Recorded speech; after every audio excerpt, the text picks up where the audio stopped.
सन 2005 से पहले राजीव गांधी विश्वविद्यालय अरुणाचल यूनिवर्सिटी के नाम से जाना जाता था।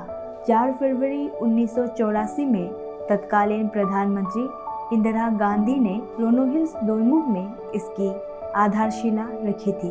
सन 1988 में अरुणाचल यूनिवर्सिटी ने कुल 48 छात्रों, 18 संकाय सदस्यों और मात्र 3 विभाग हिस्ट्री, पॉलिटिकल साइंस और एजुकेशन से अपनी शैक्षणिक यात्रा आरंभ की थी। वर्तमान में राजीव गांधी विश्वविद्यालय में 14 संकायों, जिसके अंतर्गत 45 से भी अधिक विभाग और 3000 के करीब छात्र छात्राएं तथा लगभग 600 पीएचडी शोधार्थी नामांकित हैं।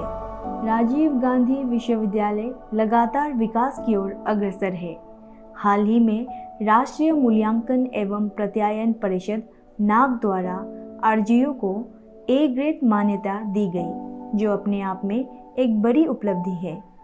Arunachal institute of tribal studies यहाँ की जनजातीय लोगों की भाषा, लोक संस्कृति, ज्ञान परंपरा इत्यादि के संरक्षण को केंद्र में रखकर निर्मित किया गया है।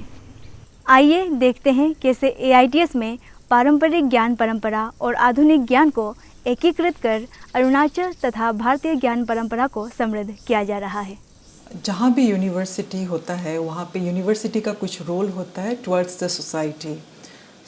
इसमें जब अरुणाचल यूनिवर्सिटी था, अर्ट्सवाइल अरुणाचल यूनिवर्सिटी, तब जो यूनिवर्सिटी का एक्ट है 1984 का, वहाँ पे फर्स्ट शेड्यूल में क्लॉज फॉर्म में एक स्टेटमेंट, एक क्लॉज जो एंश्राइन किया है, वहाँ पे बोलता है कि यूनिवर्सिटी जो है यहाँ का लोगों का इकोनॉमिक डेवलपमेंट, कल्चरल डेवलपमेंट और प्रिजर्वेशन उसके लिए काम करेगा, ताकि लोग अपने कल्चर के थ्रू डेवलप हो सके। एक प्रोजेक्ट था centre for endangered languages UGC का, जिसके थ्रू हमने स्मॉलर कम्युनिटीज़ का डॉक्यूमेंटेशन किया है, स्पेशली एथनोग्राफिक और लिंग्विस्टिक डॉक्यूमेंटेशन। नॉलेज सिस्टम जो है और मॉडर्न सिस्टम को इंटीग्रेट करना बहुत ज़रूरी है, क्योंकि अगर हम लोग चाहते हैं कंटिन्यूटी हमारे नॉलेज का, वो मॉडर्न सिस्टम में इंटीग्रेट करना पड़ेगा। बहुत सालों तक जो एजुकेशनल इंस्टीट्यूशन है उससे बाहर रहा है, बट हमारे यहाँ हमने इसे सिलेबस में भी इंटीग्रेट किया है। जहाँ हमारे पास अगर आप देख लें, हमारे सिलेबस को देख लें, वहाँ पे फोकलोर है, जहाँ हम इंटीग्रेट कर रहे हैं कम्युनिटी के फोकलोर। उसके बाद हमारा इकोलॉजी का पेपर है, जहाँ हम बात कर रहे हैं indigenous knowledge system in sense of sustainability, कि जो ट्राइबल कम्युनिटी है वो अपने जो रिसोर्स को कैसे यूज़ करते हैं, कैसे सस्टेनेबिलिटी मेंटेन करते हैं। और ये सब जो है इंडिजिनियस नॉलेज सिस्टम सस्टेनेबिलिटी के थ्रू, बिकॉज ये सस्टेनेबल होता है, इसलिए क्लाइमेट चेंज के ऊपर बहुत बड़ा इम्पैक्ट है, वर्ल्ड ओवर रियलाइज इसका रिकॉग्नाइज किया गया है। ट्राइबल कल्चर और लैंग्वेज को प्रमोट करने के लिए, जैसे मैंने कहा, हमने अभी तक 7 बुक्स पब्लिश किया है जो माइनर कम्युनिटीज़ के ऊपर में है, स्पेशली एंडेंजर्ड लैंग्वेजेस के ऊपर में है। उसके बाद हमारे यहाँ एक ट्रिकल वर्कशॉप होता है, जो एक एनुअल इवेंट है, जो हम with collaboration with faculties from outside community में जिसका इंटरेस्ट है उसको फर्स्ट हैंड ट्रेनिंग देते हैं, और बहुत लोगों ने ये ट्रेनिंग से लाभ भी उठाया है। तो इसके सिवा हमारे पास 4 डॉक्यूमेंट्रीज़ हैं जो हमने बनाया है on tribal culture and language, जो कि अगेन स्मॉलर ग्रुप्स के ऊपर है। सबसे बड़ा चैलेंज यही है कि अरुणाचल के जो कल्चर है, बिकॉज ओरल ट्रेडिशन है, बहुत जल्दी मतलब चेंज हो रहा है, अरुणाचल सोसाइटी बहुत जल्दी चेंज हो रहा है, तो टाइम बहुत कम है और काम करने के लिए बहुत कुछ है और बहुत ज़्यादा है डॉक्यूमेंटेशन के लिए। वो हमारा आई थिंक एआईटीएस का सबसे बड़ा चैलेंज वही है कि एआईटीएस को इम्प्रूव करने के लिए हमने बहुत सारा कोलैबोरेशंस हम सोच रहे हैं कि हम और कोलैबोरेशंस करें। कि हमारा प्लान में ये है कि लोगों को बुलाएं, जो कि शुरू हो चुका है थ्रू ट्रिकल, लेकिन ट्रिकल सिर्फ लैंग्वेज डॉक्यूमेंटेशन के ऊपर है। तो कल्चरल डॉक्यूमेंटेशन का भी ऐसे कुछ शुरू कर सके, जहां हम लोग कम्युनिटी के लोगों को इनवाइट करें, वहाँ डॉक्यूमेंटेशन टेक्निक सिखाएं।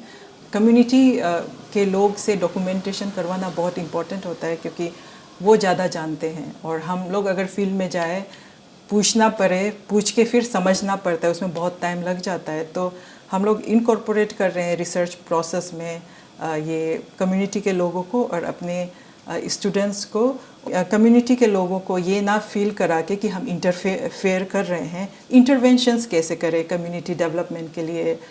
हम लोग सब यूनिवर्सिटी के सब लोग बहुत खुश हैं क्योंकि यूनिवर्सिटी को ए ग्रेड मिला है और ये यूनिवर्सिटी का पॉसिबिलिटी को बढ़ाता है। ए ग्रेड का एक एडवांटेज AITS को यही होगा कि हमें और ज़्यादा कोलैबोरेशंस मिलेंगे, कोलैबोरेशंस करने का चांस मिलेगा from universities outside India and Indian university के साथ, और ज़्यादा प्रोजेक्ट्स मिल सकता है बिकॉज़ आजकल UGC का जो प्रोजेक्ट देते हैं वो ग्रेडिंग के हिसाब से भी मतलब ग्रेडिंग भी इफ़ेक्ट करता है वो प्रोजेक्ट को। तो हम बहुत खुश हैं and we are looking forward. हाल ही में नीति आयोग नई दिल्ली द्वारा करीबन 300 आवेदनों में से पूरे भारतवर्ष में मात्र 24 संस्थानों को अटल इनोवेशन मिशन के लिए चयनित किया गया। ये RGO और साक्षात अरुणाचल वासियों के लिए गर्व की बात है कि इन 24 संस्थानों में राजीव गांधी विश्वविद्यालय का नाम भी शुमार है। Rajiv Gandhi Central University has taken certain step and already qualified to start ACIC RGU Foundation. And ACIC RGU Foundation main objective is to foster innovation in the communities for development of entrepreneurship. Second, to design the entrepreneurship or innovative aspects on the basis of resource available. It is a program of Niti Aayog, Government of India, and this mission believes that everybody has entrepreneurship potential. Degree might be different, but it is just a matter of exposure. If this entrepreneurship aspect is taken into consideration, that will lead to development of the nearby area on the basis of the available resources. And if culture of innovation is the mandate, and that will lead to develop the entrepreneurship in India. Rural agro-based entrepreneurship may be a transforming tool for the whole state, because we, the Arunachali people, we the people who are living in the northeastern region, we are dependent of agricultural entrepreneurship. Institute of distance education RGU उन लोगों के सपनों को पूरा करती है जो किसी कारणवश रेगुलर मोड में अपनी पढ़ाई जारी नहीं रख पाते हैं। आइए देखते हैं IDE RGU द्वारा कैसे दूरस्थ माध्यम से लोगों को शिक्षा देने का अथक प्रयास किया जा रहा है। Distance education was started in 2005. It's been long history, and it was established with the objective to make higher education accessible to everyone. Because in our system, our society, because of the lack of the economic support, because of the time management, because of the some people are already doing the job, but they need a degree. So we want to give an opportunity for them to acquire degree while working in the offices as employee, or also they are not able to attend the regular mode of the higher education. So higher education was not accessible to everyone. So in short, I can say that objective was to democratize the higher education to everyone. Distance education जो है, UGC is the regulatory authority. UGC का directive पे, उसका regulation पे हम लोग काम करता है। उन लोग टाइम टू टाइम उन लोग ऑर्डिनेंस पास करता है, हम लोग को डायरेक्टिव देता है। There is a clear cut policy and directive from the UGC. Syllabus should be at par, examination method should be at par, and degree value should be at par. हम लोग का time to time course revise करता है as per the requirement. ये regular में जैसे update होता है, हम लोग भी अपडेट होता है। रेगुलर में लास्ट ईयर में NEP का प्रोग्राम शुरू कर दिया कॉलेज लेवल में, इस बार भी हम लोग ये साल से शुरू कर रहे हैं और रेगुलर नेक्स्ट ईयर से मास्टर में शुरू करेगा NEP, फिर नेक्स्ट ईयर में हम लोग भी शिफ्ट करेगा। इसलिए हम लोग we are not lagging behind in the regular academic programme, we are at par with them. Challenges बोलने से एक है कम्युनिकेशन, रोड कम्युनिकेशन का एक प्रॉब्लम होता है, आने जाने में बहुत दिक्कत होता है, ये एक इशू है। Second issue is a technology, because most of the things as per the government of India policy and we should have a regularly in touch with our learner through the teleconferencing and through the, but some of our learner where they are staying, those places are not connected with the any form of this network ही नहीं है, तो that possibility तो नहीं है conferencing होने का, ये सब होने का। एक ये मतलब surface of communication and information technology, ये एक लैकिंग है हम लोग स्टेट में। हम लोग का टारगेट है कि हर डिस्ट्रिक्ट में जहाँ में गवर्नमेंट कॉलेजेस है वहाँ में सेंटर देने का, जैसे कि जहाँ में डिमांड होगा हम लोग वहाँ में सेंटर इस्टेब्लिश कर सकते हैं। हम लोग का टारगेट है कि एजुकेशन के लिए लोग यहाँ नहीं आना है, हम लोग वहाँ तक पहुँच जाना है जहाँ पे लोग हैं। इसलिए हम लोग ये प्लान करता है कि हर डिस्ट्रिक्ट में एक हम लोग का सेंटर जैसे भी हो, but there should be a college. College इसलिए कि उन लोग को काउंसलिंग करने के लिए, ये असाइनमेंट को इवोल्यूट करने के लिए एटलीस्ट कॉलेज लेवल का फैकल्टी की ज़रूरत पड़ता है। इंडिया में बहुत कम यूनिवर्सिटी होगा जो नेक असेसमेंट में ड्यूअल मोड में गया है। इवन टॉप क्लास यूनिवर्सिटी उन लोग भी सिंगल मोड में गया है। आरजू है एक यूनिवर्सिटी, इतना हिम्मत से ये अप्लाई किया है कि हम लोग ड्यूअल मोड में एसेस करेंगे उनके, तो उसी ड्यूअल मोड असेसमेंट में हम लोग भी यूनिवर्सिटी इतना कोशिश किया, हम लोग ID तरफ से भी हम लोग इतना कोशिश किया। वैसे दोनों मिल करके हम लोग का भी मार्क था, उनका भी मार्क है, दोनों मिल करके हम लोग को ये मिल गया। जो भी आप लोग ग्रेजुएशन नहीं कर पाया या मास्टर करना चाहता है एनी कोर्स, आइए हम लोग का डिस्टेंस में एडमिशन लीजिए। आरजीओ का डिस्टेंस का ये है कि मेन एडवांटेज है कि हम लोग हर सब्जेक्ट में एक रीजनल पेपर होता है, जैसे कि हिस्ट्री ऑफ अरुणाचल का एक पेपर है, हिस्ट्री ऑफ नॉर्थ ईस्ट का एक पेपर है। अपना यहाँ का बारे में सीखने मिलेगा क्योंकि उसी के ऊपर में पेपर है। और दूसरा ये है कि हम लोग का लोकल इशू को, लोकल प्रॉब्लम को हम लोग जानता है। और एनीथिंग आपका कोई ग्रेवेंसेस है, आप डायरेक्टली इधर आ जाइए, मेरे लेवल में विदिन 1 वीक में सॉल्व हो जाएगा। पुस्तकालय ज्ञान का भंडार है और किसी भी विश्वविद्यालय का एक प्रमुख अंग होता है। पुस्तकालय के 4 दीवारों के भीतर घुसकर पाठक काल्पनिक तथा वास्तविक दुनिया के माध्यम से अपनी बौद्धिक यात्रा तय करते हैं। So this library अभी तो right now it is well equipped with also infrastructure and also availability of books, journals and other e-resources facilities। और अगर देखा जाएगा तो in comparison to other libraries also हम लोग का लाइब्रेरी भी वही पैरेलल सिचुएशन में है। और मेनली आवर लाइब्रेरी जो है बहुत स्टूडेंट सेंट्रिक है। जो लाइब्रेरी मैनेजमेंट सिस्टम में है, सुबह 8:30 को हमारा लाइब्रेरी खोल जाते हैं और रात 10 बजे तक हम लोग अभी प्रोविज़न रखे हैं। और फ्यूचर में भी हम लोग का ये प्लानिंग है कि हमारा जो न्यू बिल्डिंग लाइब्रेरी का आ गया, already reading section new building में लाइब्रेरी का स्टार्ट हो गया है। और ये फ्यूचर प्लानिंग में है कि हमारा आरजू लाइब्रेरी को 24/7 का प्रोविज़न रहेगा सारा जो यूज़र्स और रीडर्स के लिए हैं।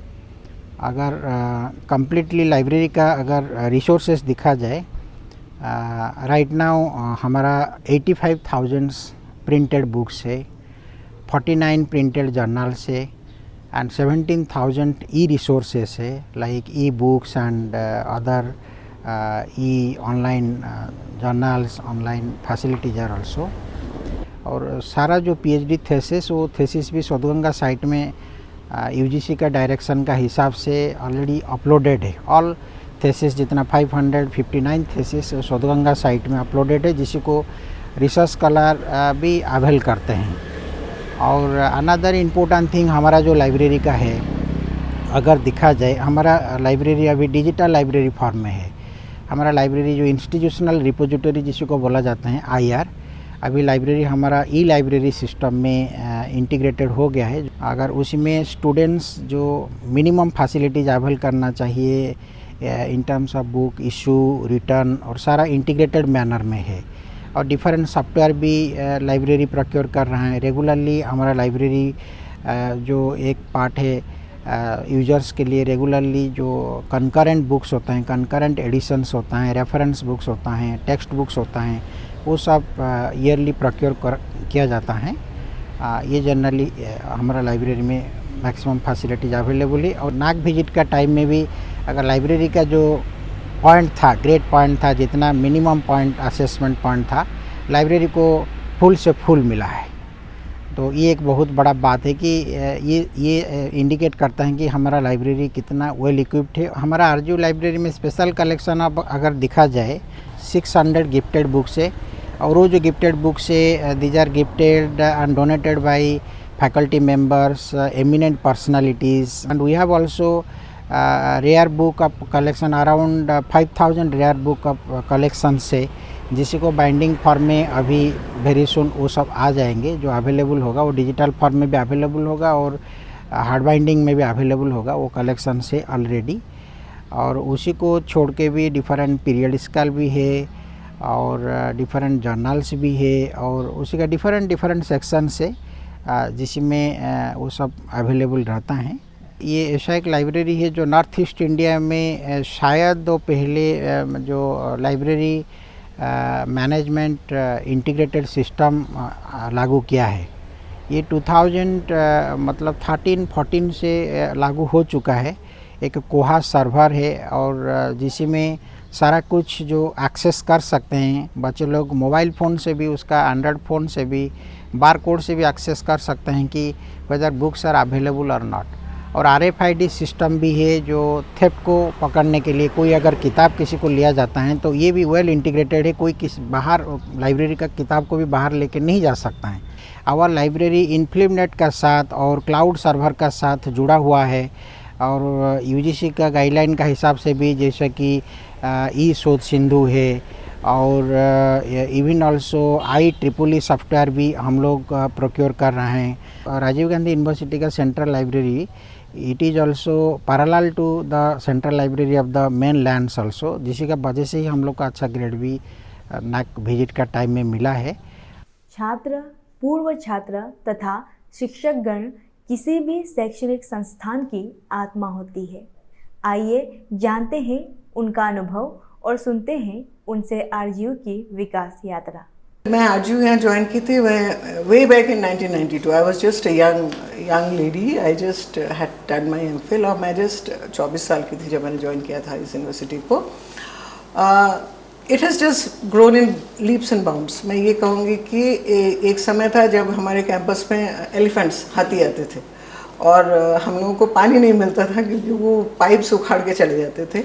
और आज का जो स्टेज है वो ऐसा है कि हम लोग के पास डिजिटल स्मार्ट क्लासरूम्स हैं और हम लोग इंटरनेट तो है ही, उसके चलते हम लोग पूरे वर्ल्ड से कनेक्ट होकर हम लोग कॉन्फ्रेंस करते हैं। तो ये हमारा डेवलपमेंट हुआ है। Right from you can say from grass root we have come to a tall building. देखिए, getting a grade, NAAC accreditation में A ग्रेड मिलना एक बहुत बड़ी उपलब्धि है हम लोगों के लिए। और स्पेशली नॉर्थ ईस्ट में A ग्रेड यूनिवर्सिटीज़ बहुत कम हैं और हमारी यूनिवर्सिटी उसमें से एक है। तो ये बहुत बड़ी उपलब्धि है। जो अपॉर्चुनिटीज़ उनको बाहर मिलेगा कि वो एक ऐसे यूनिवर्सिटी से पढ़ के आए हैं जहाँ का एक्रेडिटेशन A है। मतलब एक्रेडिटेशन A का मतलब है कि हमारी जो फैकल्टी है, जो पब्लिकेशंस हैं, जो डेवलपमेंट प्रोग्राम्स है या जो टीचिंग कैपेसिटी है वो बहुत ही अच्छा है। और इसके चलते क्या होगा कि और ज़्यादा से ज़्यादा स्टूडेंट्स यहाँ अप्लाई करेंगे। हो सकता है कि आउटसाइड एरिया के स्टूडेंट्स यहाँ आना चाहे, आउटसाइड कंट्रीज़। ऑलरेडी हमारी यूनिवर्सिटी बहुत सारे memorandum of understanding MOU already sign कर चुकी है। लेकिन getting accreditation is enhancing factors और स्टूडेंट्स के लिए एक बहुत बड़ी बात होगी क्योंकि वो लोग आगे चल के जहाँ भी अप्लाई करेंगे, अभी तो न्यू एजुकेशन पॉलिसी आ गया है, तो इसके चलते इस तरह के एक्रेडिटेड यूनिवर्सिटी से पढ़ के आना एक बहुत अच्छी चीज़ होगी उन लोगों के लिए, उनके कैरियर के लिए, फ्यूचर कोलैबोरेशन के लिए। And overall it will be a great development मेरे हिसाब से तो स्टूडेंट्स के लिए और faculty both. It's more and more for the students for future perspective. एक फैकल्टी के रूप में शुरू किए थे। उस समय इवन मैं जब पढ़ रहा था तब भी हम एक क्वार्टर के किसी कमरे में विभाग को हम शुरू करते हैं 99 में, स्पेशली हिंदी विभाग की बात करें तो, और बाकी विभाग में भी, अंग्रेजी के विभाग भी, ज्योग्राफी वाले भी, मेरी आंखों के सामने ही वो क्वार्टर्स में अपना विभाग चला रहे थे। और हम सब के पास आप देख सकते हैं कि इवन हिंदी डिपार्टमेंट के पास भी अपनी एक बिल्डिंग है, पूरी एक ब्लॉक है जिसमें हमारे जितने भी 9 फैकल्टी हैं सारे के सारे के पास अपने कमरे हैं। स्टूडेंट्स के लिए हमारे इंटेक कैपेसिटी अभी 60 है, और 60 के ऊपर हम 10% यदि EWS को जोड़ते हैं तो 66 प्लस और भी कुछ स्पोर्ट्स कैटेगरी के या जो हमारे सुपर के जो स्टूडेंट्स आते हैं, वैसा करके हमारे 68 के करीब हमारी इंटेक कैपेसिटी है, उसको हम एकोमोडेट कर सकते हैं। हमारे पास इतने बड़े क्लासरूम्स हैं और स्मार्ट क्लासरूम्स हैं, तो ये बहुत बड़ी एक विकास की ओर बढ़ती हुई प्रगति हम कह सकते हैं। हमारे जितने भी प्रदेश के जितने स्टूडेंट्स हैं, मैं इनसे यही आग्रह करूंगा, राजीव गांधी यूनिवर्सिटी पूरे स्टेट में और पूरे नॉर्थ ईस्ट में और देश में इस समय सेंट्रल यूनिवर्सिटी में एक अपना स्टैंड रखता है एकेडमिक्स में। यहाँ पढ़ने का अवसर अगर आपको मिलता है तो ज़रूर यहाँ के लिए अप्लाई कीजिए। बहुत सारी सुविधाएं हैं, आपको आएगा तो अच्छा लगेगा यहाँ पढ़ के भी। Do you believe A grade accreditation will influence your career prospects or further education? Yes, I strongly believe and agree that having an A grade accreditation will be beneficial for all the stakeholders, especially for the students to attain excellence and quality education. It will also develop a sense of pride in our alma mater, and moreover it will open up various opportunities to experience the most important aspect of education, which are possible through funding sources because of NAAC accreditation. How has your overall university experience been so far? I have greatly benefited from the university learning facilities and surrounded by highly intellectuals and learned faculty members. They all are so encouraging and continuously inspire us to become a better citizen. विश्वविद्यालय का सामाजिक और सांस्कृतिक वातावरण कैसा है? मैं इस विश्वविद्यालय में अब तक 6 वर्ष बिता चुका हूँ, और जहाँ तक मेरा अनुभव है, मैंने यहाँ अलग अलग जनजातियों के लोगों से मिला।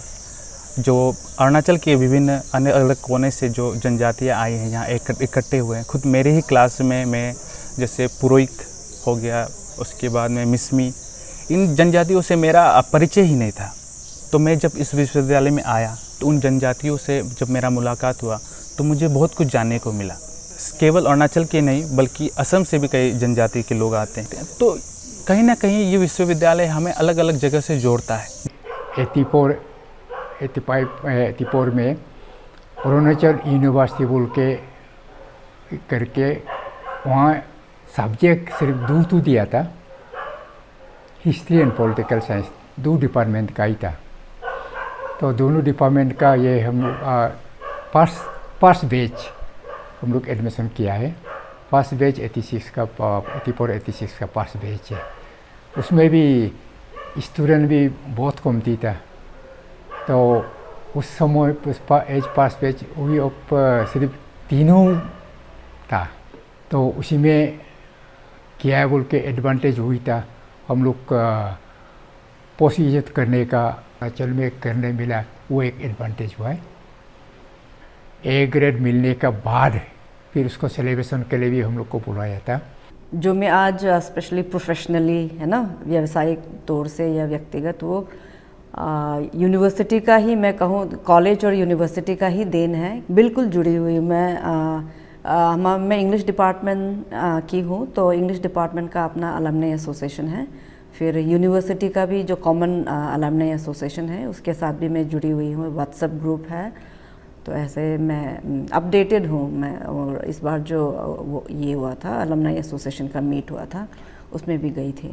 हाल ही में नेक का एक्रेडिटेशन हुआ था, ए ग्रेड मिला था। उसके बाद एक अलमनाइज जितना भी स्टेक होल्डर्स है उसका डिनर पार्टी टाइप से एक रखा था, कल्चरल नाइट कम डिनर पार्टी, उसमें गई थी। और मैं तो बहुत खुश हूँ, बहुत प्राउड हूँ अभी अपना यूनिवर्सिटी को लेके। जिस तरह का अभी इंफ्रास्ट्रक्चरल ग्रोथ है यूनिवर्सिटी का, हमारा टाइम में तो 2-4 क्वार्टर ही था, उसमें क्लास करते थे, उसी में रहते थे। अभी तो कैंपस इतना एक्सपैंड हुआ कि पहचान में नहीं आ रहा है ना। तो बाकी अभी जितना उस पीछे तरफ लाइब्रेरी से पीछे का जितना और बगल वाला वो सारा जंगल था जब हम पढ़ते थे, मैं पढ़ती थी। तो अभी बहुत एक्सपेंड कर गया, बहुत सारा नया डिपार्टमेंट्स है ना। तो यूनिवर्सिटी तो बहुत मतलब it's on the right path, बहुत अच्छे से ग्रो कर रही है। और मैं बस ये कहना चाहूँगा कि मिलजुल के मुसीबतों का सामना करें और प्रयास ये करें, मुसीबतों के नंबर और मुसीबतों की चर्चा के बजाय सलूशन के ऊपर क्या चर्चा होनी चाहिए, सलूशन कैसे ढूंढेंगे, उसके नियोग के लिए क्या क्या करेंगे, क्या ये मिलजुल के काम करें, इसे विकसित राज्य बनाएं। मिलजुल के प्रयास ये करें कि राज्य हंसे, यहाँ के लोगों को खुशी मिले और फिर हम भारतवर्ष को एक खुशी दे सकें। ये मेरी सोच है। Thank you.